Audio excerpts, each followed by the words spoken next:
Voici Frédéric.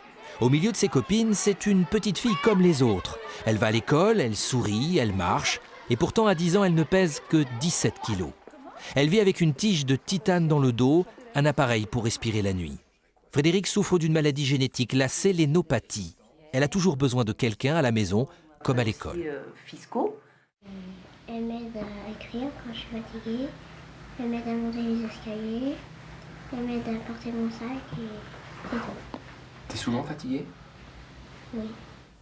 Le côté un peu insidieux de la sélénopathie, c'est qu'on a l'impression que les enfants vont bien, ça ne se voit pas.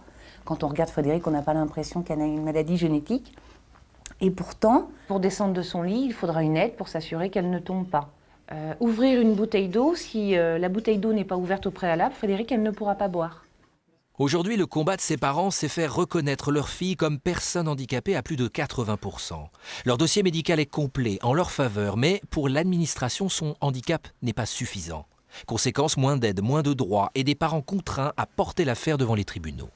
Ce qu'on n'arrive pas à comprendre, c'est qu'une personne, un médecin qui la voit 2 secondes, arrive à juger une enfant dont les médecins l'ont vue pendant des années et désavouer des médecins qui l'ont vue pendant des années. Quoi. Ça me dépasse. Quoi.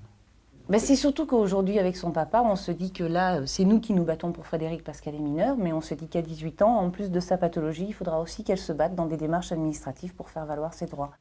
Ce genre de litige est le quotidien de nombreuses familles. Pour elles, contre la maladie, il y aura 2 combats. Le premier dans les hôpitaux, le deuxième devant les tribunaux.